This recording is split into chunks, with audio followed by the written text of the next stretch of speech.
இது இங்கிலீஷ்லேருந்து டிரான்ஸ்லேட் பண்ண ஒரு ஸ்டோரி தான். ஷீர்ஷக் அப்படின்னா என்ன, தலைப்பு, ஹெட்டிங்கு. இப்போ இவங்க கொடுத்துருக்க இந்த ஹெட்டிங் வந்து எந்த அளவுக்கு இந்த லெசனுக்கு வந்து பொருத்தமாக இருக்குது அப்படின்றது. ய கஹானி நக்கலி ஜோதிஷி கே ஜீவன் கே ஏக் தின் கா விவரன் ஹே. நக்கலி அப்படின்னா ஃபேக்கு, ஒரு ஃபேக்கான ஜோதிடர் அவருடைய ஒரு ஒன் டே முன்னாடியே ஒரு டிஸ்கிரிப்ஷன் தான் இந்த லெசன். யஹ் தின் உஸ்கே லியே காஸ் தின் தா. ஸோ யஹ் தின் அந்த நாள் வந்து அந்த ஜோதிடருக்கு ரொம்ப காஸ் தின் அப்படின்னா அவனுக்கே நிகழ்ந்த ஒரு நாள். இஸ்லியே யஹ் ஷீர்ஷக் இசை கஹானி கே லியே உச்சித் ஹே. அதனால் இந்த ஸ்டோரிக்கு இந்த தலைப்பு ரொம்ப உகந்தது.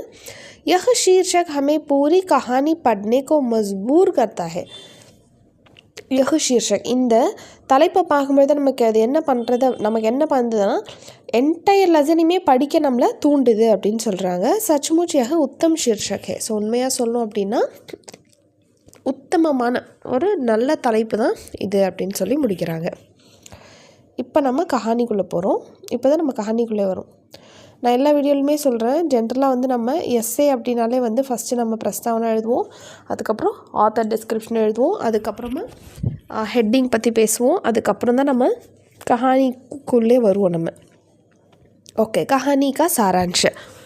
எல்லா எஸ்ஏஸ்லையுமே கஹானியை நல்லா படிச்சுக்கோங்க, ஆத்தரை பற்றி நல்லா தெரிஞ்சுக்கோங்க. மற்றது எல்லாமே நீங்கள் காமனாக எழுதிடலாம்.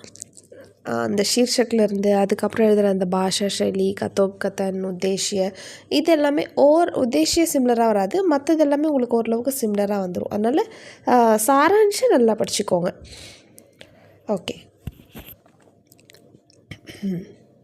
மால்குடி மே ஏக் ஜோதிஷி தா. ஸோ மால்குடியில் ஒரு ஜோதிடர் இருந்தான். வஹ் பாஜார் மே ஃபுட்பாத் ஒரு பைட்கர் அப்னா காம் சலாத்தா தா. அவன் வந்து பாஜார் மே அப்படின்னா மார்க்கெட்டில், ஃபுட்பாத் அங்கே நடைபாதை இருக்குள்ள, அங்கே உட்காந்து அப்னா காம் அப்படின்னா தன்னுடைய வேலையை நடத்திட்டு இருந்தான். வாஸ்துவமே வஹ் ஜோதிஷி நஹி தா.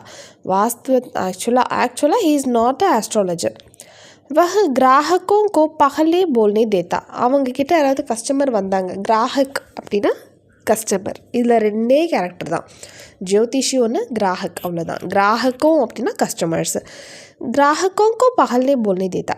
கஸ்டமர்ஸ் வந்தாங்கன்னா ஃபஸ்ட்டு அவங்கள தான் எல்லாமே அவங்கள தான் பேச வைப்பானா. உன்கி பாத்தோங்கோ தியான் சே சுன்தா. அவங்க பேசுகிறத நல்லா கான்சென்ட்ரேட்டாக நல்லா கவனிப்பானா. உசே உன்கி சமஸ்யாவும் கோ சமஜ் லேதா. ஸோ அவங்க சொல்கிறத வச்சு அவன் என்ன புரிஞ்சுப்பான் அப்படின்னா அவங்களோட சமஸ்யான ப்ராப்ளம்ஸு, அவங்க ப்ராப்ளம்ஸ் எல்லாத்தையுமே அவங்க சொல்கிறத வச்சு இவன் ஐடென்டிஃபை